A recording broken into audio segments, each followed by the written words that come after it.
Tahu tak ada kakak bahawa kuasa politik orang kita di 3 wilayah, tak termasuk 4 daerah di segara lagi. 3 wilayah ni adalah besar juga, bukan kecil sangat dak.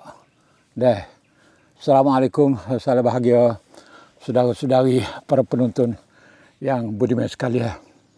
Dalam video ni saya nak kecek berkenaan dengan kuasa politik orang Melayu di negara Sia ni.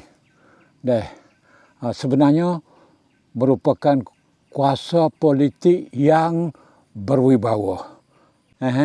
Tempat kita ni kalau kira 3 wilayah saja Nara Jalan ni ada 13 orang calon. 5 Nara, 3 Jala dan 5 Tani. Jadi 13 orang. 13 orang ni kalau kita duduk dalam satu parti, kita benar semua 13 calon kita ni jadi wakil rakyat, jadi sosok, kita boleh 2 orang menteri. Terserah kepada rundingnya lah, dengan parti hak benar boleh bentuk KKJS. 2 orang menteri. Satu kira kalau kita benar sosok iaitu calon kawasan pilihan raya. Kalau kita pergi ke parti list banci raya pula ataupun senarai parti, kita akan boleh lebih daripada 13 orang. Ni parti list ataupun senarai parti banci raya ni pula ia tak kira 3 wilayah tak.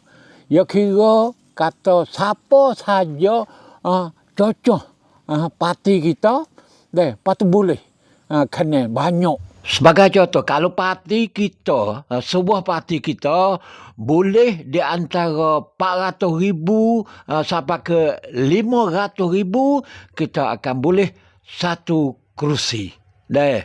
Kalau boleh 800,000 sampai ke 900,000, boleh 2 kerusi. Kalau boleh lebih daripada 1 juta, 1,2,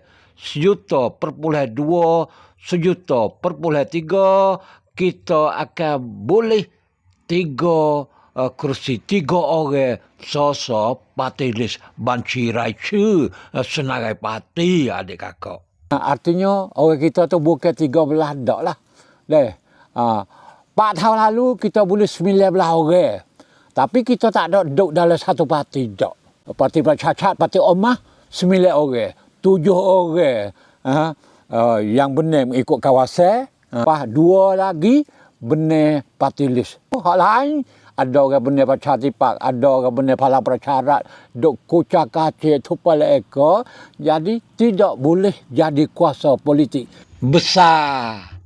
Kita benar tara mana pun, kalau kita benar pecah, benar berpisah, tak ada duduk sekali, maka kita tak ada kuasa politik yang berwibawa dan kuat. Dengan tu, masa boleh 9 orang hak percacat benar tu hanya seorang saja boleh jadi menteri. Kalau tahun ni, pilihan raya 8 bulan Kumpapan Februari ni, tak tahulah nak boleh berapa. Kalau orang kita boleh menduk 1 seorang, hak ni duk 2-3 orang. Jadi kuasa politik kita kau teruk lagi lah. Kuasa politik kita ada di tangan orang kita. Bukan saja 13 orang, bukan saja 19 orang campur dengan parti list, tapi akan boleh banyak lagi sekiranya kita pandai main politik. Sekiranya kita tak pandai main politik, nak kata kerana saya pun tak boleh nak kata apa lah. Kerana kita tu biasa hanya tengok depan gini saja. Tak tengok jauh kok. Tengok sikit, tengok duit. Payahlah paling habis dalam ni. Sekat ni sajalah video saya pada kali ini. Kecek berkenaan dengan kuasa politik. Amnat tang kan muang. Political power. Sultan sia-sia yang ada pada tangan kita Tapi karena kita tak reti dan tidak bertanggungjawab, kita lepas demo. Lepas demo. Kita ada kuasa politik. Kita ada 13 wakil rakyat, orang Melayu. Boleh benar. Dan lebih lagi. Lebih daripada 13. Kalau kita pandai. Tapi kita tak pandai ada segitu. Sekian saja. Terima kasih kerana menonton. Dan kita berjumpa lagi dalam bahagia akan datang. Sekian, wassalam.